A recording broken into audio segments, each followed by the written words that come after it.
Hi guys, Ivan here from the Perth Watch channel. Welcome back.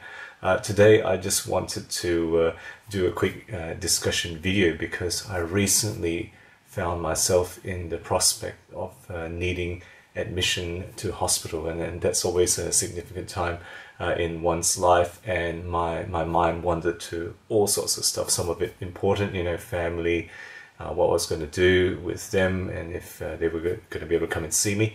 And some of it may be less important. And one of the things I thought about was, what watch was I going to take to hospital? I had some time to plan what I was going to bring along, what I was going to wear.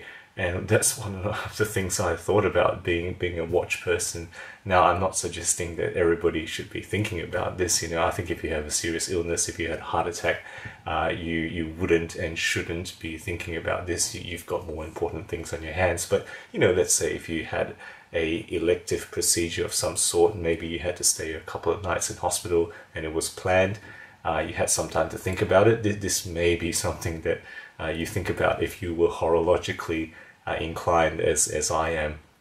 Now, so the first thing that came to mind was the overall feature was, I thought it had to be waterproof, wholly waterproof, so no leather bands, no dress watch. And surprisingly, I quickly went through a range of possible choices. So the first thing that came to mind was, do I take one of my Swiss divers? Now, this is my Oris Aquastate.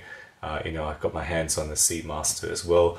Do I, in a sense, put my best foot forward? Now, I work at that hospital that I went into. I am a consultant there. Am I going to be concerned about what people see on me? And then quickly it crystallized that it didn't matter to me. That was not of a concern. And I ended up not choosing a Swiss diver because these are not cheap pieces. These are expensive. They may get banged around.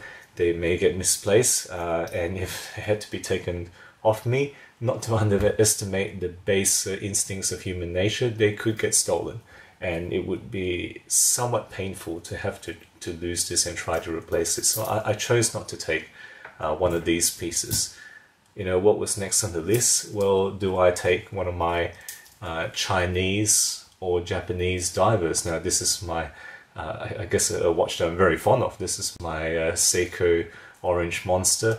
I think this would have been a fair choice. It's robust and stuff. It's not super expensive. It is made of steel, so it could get banged around and scratched, but it's not it's not a luxury piece, and it is designed to kind of take a bit of beating. So I think that would have been a fair choice. Next down the list, do I maybe settle for one of my steel quartz solar pieces, which are, I think very practical. This is my Seiko Couture Solar chronograph. It's full featured, it's perpetual calendar, and it will keep running. It's not that expensive. I think you can get this for under 400 USD. It can take some beating, but of course it can be scratched. I think this was going to be a reasonable choice, and if I had to replace it, let's say it completely got lost, it's not super expensive. Maybe I wouldn't miss it too much. And then lastly, I thought, do I maybe consider a tough watch? This is an example. This is my Mudmaster. Maybe this is a reasonable choice. It's completely full of features. It does more than any other watch, just about, comparable to the most features of any watch I have. This one's not that cheap, but a lot of the ones I have are, on the cheaper end of the scale. And it definitely will take a beating like no one's business, and you probably wouldn't even notice it, I think, a watch like this. So, that quickly, all those ran through my mind. So in the end, what did I end up choosing? This is the watch I ended up taking to hospital, my Rangeman, my G-Shock Rangeman. And for the above reasons I already elucidated, it is also an absolutely reliable quartz. I don't have to worry about setting the time. I don't have to worry if it gets banged around, unlike some of my steel watches. Even something like my Orange Monster, this already has quite a few scratches on it. I don't have to worry about scratching G-Shock.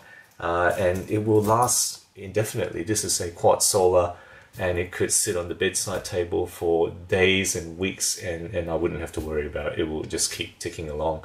Unlike some of the automatic pieces, you leave it for 2 days and you'll have to reset it. You have to wind it up again.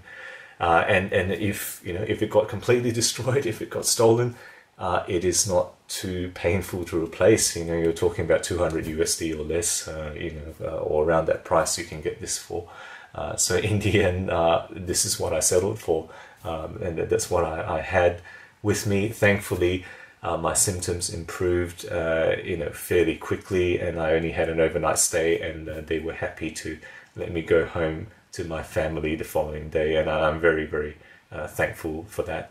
So guys, thank you for watching. I'm very interested to hear about what thoughts you have about this, what you would do in this situation, if you in fact have been in this situation, or if you think I'm just being silly having these thoughts in my mind as I was going to go into hospital. So please let me know what you think. I always open to hear all feedback or comments that people leave on the channel. I always interact with you guys.